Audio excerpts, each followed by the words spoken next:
only religious scripture which has the solution to the problems of mankind. That's the reason it is the fastest growing religion. Hope that answers the question. I've got a question here, whether non-Muslims will go to heaven, and what about the case of Mother Teresa?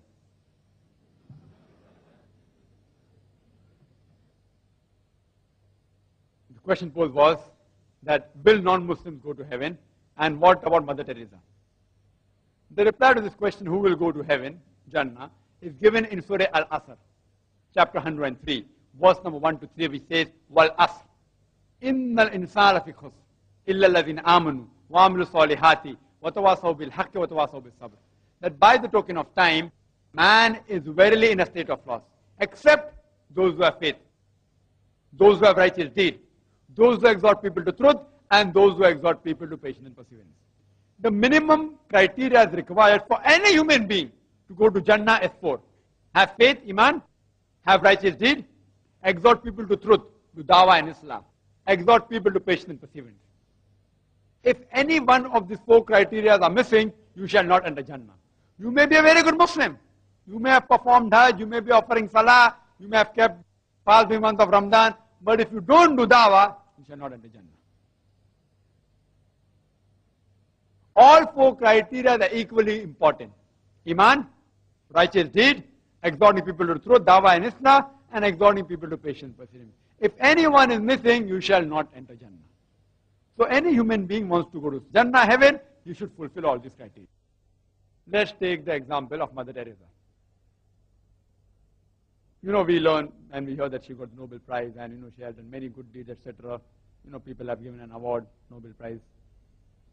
We hear in the newspaper. So maybe you say righteous deed, she gets a high level, righteous deed. You make it high level. Exhorting people to truth, what's the degree? I'm coming from Bombay. I'm an Indian. I have seen many of her organizations, and many people can tell you the inside story. There was a person, I think he was European, from UK, I think, if I'm not mistaken.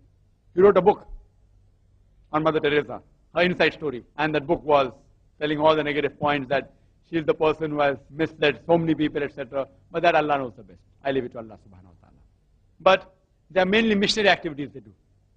They do missionary activities. And how do they help the poor? And the ultimate goal is to convert them to Christianity. I can say because I know I'm living in Bombay, and many of our centers are in Bombay.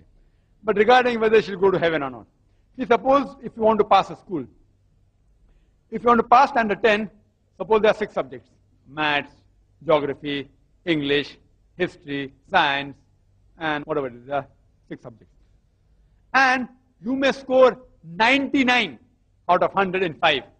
But if you fail in one, will you pass standard 10? Will you? Yes or no? Yes or no? You will fail. You have to pass in all the 6 subjects. Similarly, to go to Jannah, you should pass in all 4. If anyone is missing, you may get 100 marks in any one particular aspect. I'm not saying that Mother Teresa got 100 marks in righteousness. I'm not telling that. So don't misunderstand me. But surely she didn't have Iman.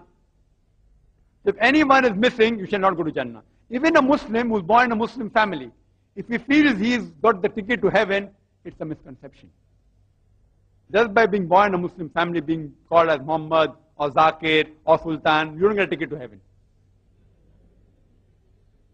You have to follow all the 4 criteria: Iman, righteous deed, exhorting people to truth, exhorting people to patience, perseverance. So any human being, whether it be Mother Teresa, whether it be Sultan, whether it be Muhammad, whether it be Abdullah, whoever it is, or Tom, Dick and Harry, if they fulfill these 4 criteria, inshallah they'll go to Jannah. If anyone is missing, under normal circumstances, they shall not go to Jannah. Hope that answers the question. They shall not go to Jannah. Hope that answers the question. Yes, brother. Islam has fought in the past and present also against